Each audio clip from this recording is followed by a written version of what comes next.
I don't. Oh, dude, stay away from me, man. Joel here with Bodycam Breakdown TV. Today's footage comes from NY Detective.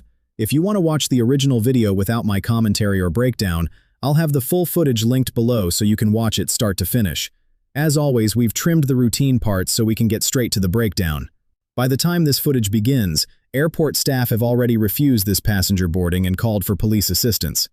Officers are stepping into a situation that's already escalating, and they're about to determine whether this encounter can be resolved through conversation or if it will require something more. The breakdown starts now. Wait, I already paid. Just to get tickets with the airline. Dude, I'm just telling you, it's their check. I talked to the manager. You just did. That was her. She said she's the one. I was talking. Why am I? What is going on? The passenger is still trying to negotiate by asking for a manager, but once officers are called to an airport disturbance, their priority shifts from customer service to compliance. Right now, they're likely trying to determine whether this remains a conversation or if it's about to become a refusal to follow instructions. So they have every right to deny you entry into here, right? They denied you entry. There's no negotiating this, right? You're going to get your stuff, we're going to escort you out, and that's the end of the story. You can make any sort of complaint with GSA at a later time, right? Your ticket by any chance? Is that your ticket for today's flight? What? The officers are making it clear that boarding decisions ultimately belong to the airline staff, not law enforcement. His unwillingness to accept that answer matters because it can quickly shift the encounter from a customer service dispute into a compliance issue the officers now have to manage. Is there anything I can do to change this? It's not acceptable, and I'm not going to stand for it, and you're not complying with it. Okay, you should have thought about that before you started cursing and calling them names. Is that your ticket for today, sir? Yeah, this Can is I what I see paid it, for please? it, dude. Thank you. Let me see it. At this point, the decision has already been made. He's not getting on the flight. Staff asking for his ticket may be an attempt to confirm his travel information and ensure everyone is working from the same details as the encounter continues. This is insane, man. No, it's not insane. You should know how to treat people, okay? All these other people have no issues going through. I was walking through and, dude, that guy got in my face. You're putting on one employee's emphasis. The employee's comment suggests this encounter has been building for some time, while the passenger is still trying to redirect responsibility onto someone else. Officers pay attention to that dynamic because it can reveal whether a person is willing to move forward or remains focused on relitigating what led them here. How much you had to drink today? And judging me on How much you something had to drink like today? I don't know. No, I beg you're different. I'm sure that had an influence on your Dude, the guy- poor decision making. Yes. The guy got All right, can I get your ID as well? Sure, it's in my wallet. Yeah, your wallet is right. Take it out for me. Yeah. Thank you. Staff requesting identification suggests they're still trying to verify exactly who they're dealing with and document the interaction. That information can become important if the situation continues to escalate or requires additional follow-up from airport personnel or law enforcement. I just need the ID. I asked her, I said, can I put this stuff in here? And she said, no, go through. The guy said, dude, you can't come through. You cannot come Once the through. supervisor- You're violating my constitutional rights. trying to And explain- Listen, they're going to explain it to you. I have a lot less patience than they do. Okay, we're not going to do Yeah, this. you want to make a charge Listen out to of it? her. The passenger's impatience is making it difficult for the employee to explain what's happening, which is why the officers are trying to slow the conversation down and regain control of the interaction. Moments like this matter, because when someone stops listening and starts talking over everyone else, it's often an early sign that emotions are continuing to rise. Excuse me? Because if you want to do that, I will throw your ass in handcuffs, right, and you'll go to jail. So stop with that bullshit. Either you listen to her or we're just going out. All right, and what about my refunded ticket? You deal that with the airline. Airline. Because we're going to go out this week to the airline as well. Warnings like this serve a purpose. Officers are giving him one more opportunity to make his own decisions before they make them for him. After an extended disagreement, they're now evaluating whether he's willing to comply when the encounter starts moving in a different direction.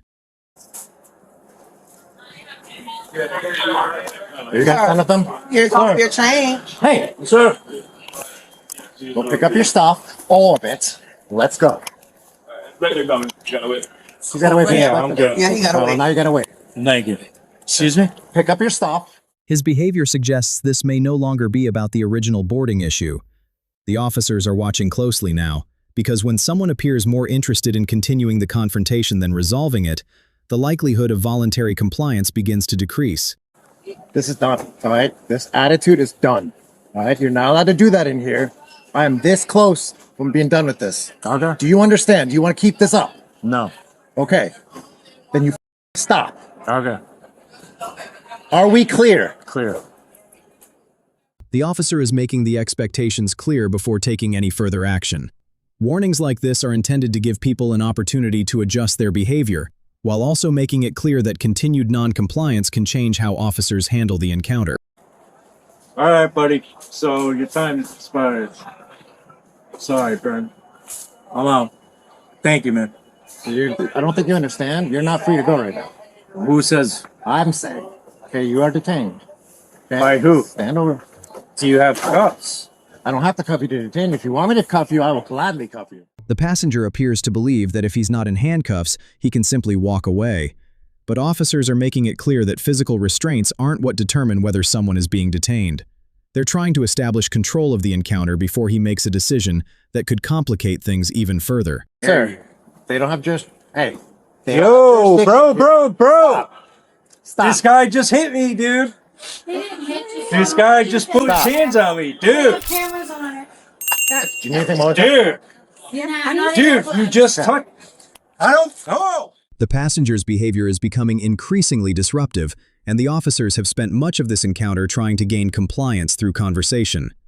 When repeated warnings stop having an effect, officers have to decide whether continuing to negotiate is still productive, or whether it's time to bring the situation under control. Dude, stay away from me, man. Dude. You're going to handcuffs. You're done. Oh my God. You're now under arrest. Oh my God. Help me. Help me. At this point, the officers have moved beyond verbal efforts and are taking control of the situation directly. Their focus now is on safely resolving the disturbance and determining whether this encounter finally comes to a close. Dude, sir, why? What are you doing? Now you're under arrest. For what? Disorderly. For what? Yeah. Dude, what? For what? Yo. The passenger is still making this more difficult than it needs to be, despite multiple opportunities to change course. By this point, the officers are focused on maintaining control and preventing a public disturbance from escalating any further. I'm asking you to take a seat. In a minute, I'm about to make you take a seat. Yo. Take Dude, seat and sit. somebody film this. I'm not sure. Stop or you're going to get another charge. Dude. You bad charges. Do this for Okay. This guy just jacked me. Come on. No. Sir. Whoa. Get him away from me. Get him away from me. The incident ended with the passenger being taken into custody after officers were unable to gain compliance through repeated verbal warnings. According to the verified case information, he was charged with disorderly intoxication. This encounter highlights how quickly an airport disturbance can shift once communication stops being productive. After multiple attempts to resolve the situation verbally, the officer's focus became bringing the incident to a safe and orderly conclusion. What are your thoughts on how officers handled this incident? Let me know in the comments below. Alright, that's the end of today's breakdown. I hope you enjoyed it. Let me know in the comments, how do you think this situation went down? Did the officers handle it the right way, or would you have done something differently? If you enjoyed this breakdown, don't forget to like, subscribe, and share the video. It really helps the channel grow. Thanks for watching, and I'll see you on the next Bodycam breakdown.